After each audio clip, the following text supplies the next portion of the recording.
Oh my word, what a weekend. I don't know if I've ever seen a North London derby 4-1. Let's get the score in. If you don't know it, of course you do. 4-1 Arsenal. I don't know if I've ever seen a more comfortable North London derby win ever. And I'm talking even the one Spurs have won. I don't know if I've ever seen a more dominant performance from a side in a North London derby across 90 minutes. Arsenal wiped the floor with Tottenham. Absolutely wiped the floor with them.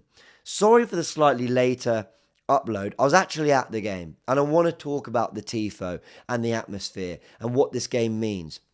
But you know one thing I will say, okay? Not only was this the most dominant 90 minutes I've ever seen in a North London derby, I'll go one further, or at least one further from a personal perspective. I'm lucky enough. I'm very lucky. I get to go to the Emirates about 5 games a season. I don't know if I've ever seen a more dominant Arsenal performance in the flesh in my life. And I'm being deadly serious. I don't know if I've ever seen Arsenal so in control. Now, me being me, I'm naturally a bit, the legs a bit shaky. I'm a little bit nervous because football can football, right? And it certainly did with that Richarlison goal. In fact, that Richarlison goal is an example of how the game is kind of, you have to do so much to score, yet so little at times. And in that Richarlison goal, which he took so perfectly, Tottenham had nothing all game, but they found a goal. That kind of sums up why you can be nervous about football sometimes. But if you're a neutral watching that, because Arsenal fans are always going to watch with a little bit of feeling in it, I reckon neutrals just watched it and went, oh my word, this is abysmal from Tottenham and it's sensational from Arsenal. Arsenal had a big task today, coming up against a back three, wing backs in Spencer and Udogie, with a compact Tottenham team, or at least should have been compact. The amount we exposed them in central midfield was unbelievable. I didn't expect that. And I think that's going to be the core of my analysis video on the Goonerverse tomorrow. But I was watching the game and I was thinking, Arsenal, you have to overcome the fact that it's a derby and the fact that Liverpool and City have dropped points. And we all came giddy. Turkish did a video, I did a video, lots of people did videos after Liverpool and City lost games that I don't think they were expected to lose and gave Arsenal an opportunity to open a big gap there. And they have. We are 7 points clear of City and 11 of Liverpool. We're going to talk about the league table in a second, or a little bit later in the video. But I just think before I go into the details of the game, Eberechi Eze, before I go into the details of the game and my general thoughts from like a more match report perspective, I just want to say that I feel so lucky and it was an absolute privilege to be at the Emirates. To see the fans and the energy, they were loud throughout. To see that performance from the team, to see the effort from the club, to say, we've learned from what we got wrong against PSG. We covered it on a Goonerverse news video that it was touched on by Hand of Arsenal. Shout out Hand of Arsenal once again. Just elite at what he does.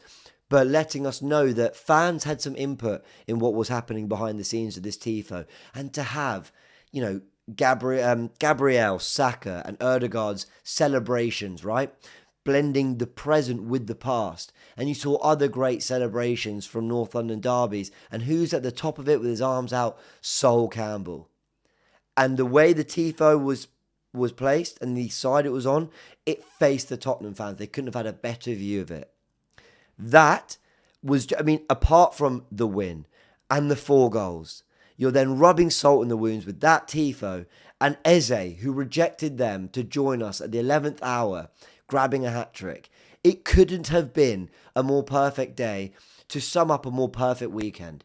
I say that I don't know if I've seen a more comfortable or better game at the Emirates in the flesh. I don't know if I've seen a more comfortable and better North London derby performance. I don't know if I've ever seen a better weekend of football in which I saw City and Liverpool lose and Arsenal take advantage and battering Tottenham the way they did. It was a party at the Emirates. But shout out to the players, the management, the fans and the club for everything they put into this day. But the club for learning about, for learning from what went wrong against PSG and getting that right. and the fans' input was sensational. That's how you do a tifo. That's how you get everyone going for the game, and that is how you build on it on the pitch. I really, really want to touch on all that. I thought it was really important. But now we're going to the important stuff, the game. Arsenal had 17 shots to Tottenham's 3. Honestly, I think some of those shots were kind of half shots, half crosses too. Obviously, Richarlison scores a great goal. It seems to be the only way they can score against us is in pre-season from, was it, who scored? I can't remember. Been pre-season from the halfway line. Richarlison doing the same. David Bentley all those years ago. Seems to be the only way they can score goals against us, because quite frankly, they did nothing today. But that is credit to the back four and the whole setup of the team, the work ethic. They were sensational. Arteta went with Nketiah at centre-back. Now, a few people said in the Goonerverse podcast comments, they said, why are you all not talking about Mascara? Because a lot of you thought he was going to come in. But I just thought there was no way he was going to do that. I thought it was more likely he was going to go Calafiori over Nketiah. I'm going too far. Not there was no way he'd play Mascara, but he wants left footers at left centre-back. And Nketiah was sensational today. As we go through the goals and the moments, I want to shout them all out. There will be a player ratings live stream on the Goonerverse later tonight. But, and if you're watching this the day after, then go check that out on the Goonerverse. That will have been streamed already. But Timber, Saliba, Nketiah, Calafiori, all immense. But in front of them, Zubimendi and Rice, wow. Wow, did they clean up. Eze, I mean, like I said, rubbing salt in the wounds of the Tottenham injuries, because that was sensational from Eze in front of goal, exploiting those little pockets of space he could find on the edge of the penalty area and punishing them every single time. Saka, Marino, Trossard, brilliant as well. But Nketiah coming in at left centre-back was a crucial decision. And because he could have gone Mascara, could have gone Calafiori left centre-back, he could have gone Nketiah, which he went with. Could have even brought in Ben White. White and Saliba have played together before. But he went Nketiah. And Nketiah was a monster at the back. Fair play to him. Arsenal were totally dominant. They should have scored early on. I've got the highlights in front of me as I'm narrating through this. I mean, Eze's picked out in the pocket and he just finds Declan Rice, whose shot is saved by Vicario. But the way Arsenal were able to lure Tottenham in and then still pick them off in central spaces, despite 2 holding midfielders and 3 centre-backs and a back 5, that was so impressive from Arsenal. I can't wait to analyse it on the Goonerverse. But I'm watching here, again, they just kept picking out players in the 10 space. Marino, what a pass to Trossard. Obviously, there's a little deflection from Van de Ven. He's trying to get back. But Trossard was brilliant today. Not just the goal, everything in his football sensational as well. And again, we kept just finding little moments on the edge of the area. Eze, again in loads of space, darts through Palhinha and Bentancur. I thought they were shocking, Tottenham. Can I just say that? The players thought they were embarrassment, on and off the ball. Eze, brilliant, just darts through them. Quick feet, little backlift, gets enough on it into the back of the net. Yeah, I mean, I'm just watching it now. It has to go through a few bodies, but he's put enough power. And then they this is funny, right? So Frank, I think, probably makes the right change. He brings on Simmons, he goes to a back four. They've got to chase the game at this point. But within 30, 40 seconds, Timber, brilliant again in the goal. Eze takes on his left foot. And just what he does, what's so brilliant about Eze with this goal, is when he gets it, he lets it run across his body, but he doesn't take that extra touch to move the ball away so he can really whack it. He lets the ball just settle into place. He slows himself down and then he just guides it beautifully with enough lace, enough just finish and power and guile to just find it in that far corner. It's an unbelievable finish from Eze, and we are 3-0 up in the North London derby, and his celebration is so funny. He did that celebration when he scored at Tottenham for Palace, and he was dancing on their grave. And if you thought that was enough, if you thought that hurt them, he gets that hat-trick goal, which is just brilliant. Trossard, so let's watch it here. So Marino does well, good hold-up play, finds Trossard. Trossard rolls it into Eze, and I think he's actually wondering whether he should give it to Saka, but he just picks out that far corner and gets his hat-trick. What a brilliant finish. And again, takes the touch, lets the ball just run across his body and picks out that near corner, actually. I was about to say far corner, but, because he's kind of gone away from the keeper. But he takes it brilliantly. Now, the Richarlison goal, look, let's just talk about it for a second. So, who makes the tackle? It's Palhinha on Zubimendi. I thought Palhinha was just trying to throw himself into every single tackle. There's a few players, Richarlison, Romero, they were just trying to batter into Arsenal players because they were terrible. Because they were just terrible on the day. And they couldn't get near Arsenal. But fair play. It's a good tackle on Zubimendi. I thought it was the only thing Zubimendi got wrong on the day. I thought he was brilliant, and Richarlison, very, very, very good goal. But that was the only way they were going to score a moment of magic, a 1 in 100 goal, though Spurs seem to do it 1 in 10 at the moment, which is a bit frustrating. But that's all. They weren't even deserving of a goal. They weren't deserving of anything. They had 3 shots on the day, 2 on target. Like I said, I can't even remember their second. I think it was a Simon shot, actually. They were absolutely horrible, but they were horrible because Arsenal made them look that way.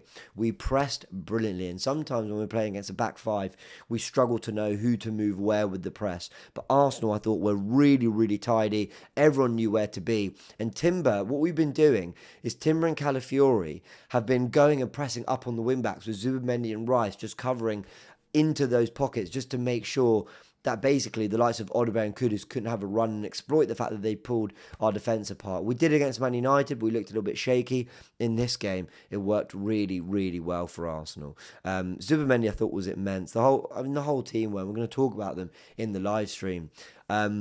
But yeah, it was just a terrific all-round performance from individuals to the collective. Mikel Arteta deserves unbelievable credit to get that intensity, that rhythm, that understanding of what to do tactically from the team so quickly after an international break. For North London derby, where there was pressure on the way there was, you're watching everyone play before, and then you go out and play the 4:30 game. Huge, huge, huge credit to Mikel Arteta and the team. It leaves Arsenal on 9 wins, 2 draws, and 1 defeat after 12 games. 24 goals scored, 6 conceded. A little bit of a shame because, Sunderland with 2 set pieces and it wasn't a set piece second goal, was it? But, it feels like we could have defended our area a bit better. Richarlison out of nothing. I don't think we're going to beat Chelsea's 15-goal record, but I don't really care. I just want us to win the league. Arsenal are 6 points ahead of Chelsea, who've lost 3 games. We're the league's top scorers, joint with Man City on 24 goals, but our 6 goals conceded makes us the team with the best goal difference. Our 29 points puts us 7 ahead of Man City, who are on 22. Liverpool, I declared them out the title race before. For me, they certainly are now. We're 11 points ahead of them.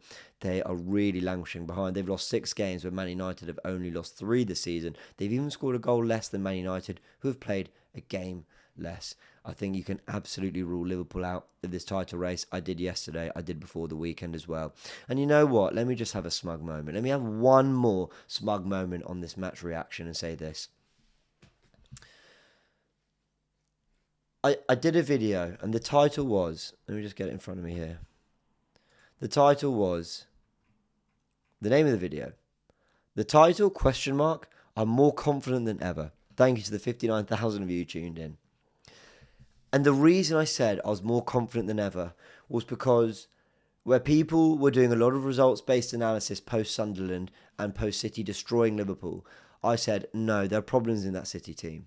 And actually, we did so much good from central spaces against Sunderland. We showed that we were problem-solving against a very good side that I was really encouraged. And Arsenal, for me, have got an absolutely... repaid that faith I had in what was a moment in which Man City had closed the gap and everyone's saying the Sharks were circling. But I felt that there was a lot of encouragement from that weekend despite City gaining points on us. Now, let me reiterate this once more. There's a lot of football still to be played. City are a brilliant team with a brilliant manager and a brilliant striker, some brilliant players, and I think they will continue to make this difficult for us. And don't write off Chelsea. But I think it's so important that when Arsenal have bad days in terms of results, we're able to just look at exactly what they did on the pitch and how it came to be. And I just felt that there has been more and more encouragement as the season's gone on, despite the odd drop points against Sunderland, as we saw a couple of weeks ago. What an unbelievable reply to that from Arsenal. What unbelievable reply to what happened with City and Liverpool only yesterday. And what a way to extend your gap at the top of the Premier League table. Arsenal are absolutely purring. and Eze certainly danced on the graves of Tottenham with that unbelievable hat-trick. I know some of you said in the comments that you wanted my match reaction to come outside the Emirates. Sorry, I was with my brother. We had to rush back, and there's a lot of streaming and content to do here from home. But I'm glad I could get you a match reaction in the clearest way I possibly could. So yeah, hope you enjoyed it. Hit the like button if you did. Let me know your thoughts in the comment section below. Eze was man of the match, but what other two players would you give massive credit to for their performances? I think everyone deserves massive credit, but pick two in particular. Everyone, if you like the video and you hype it, more people will see it. We can build the Goonerverse community more. If you subscribe to the channel, you'll be kept up to date with everything we're doing here on this channel. We're trying to upgrade the set. I know it's a blank wall. We're looking to do more. So do stay tuned for what's to come here on the Goonerverse and Goonerverse News. And yeah, if you haven't caught the live stream player ratings, that will be later. Or you might have missed it, but you can go back and rewatch it. All right, we'll leave it there. Thank you so much, people. What an unbelievable day. What an unbelievable weekend. Arsenal 4, that lot 1.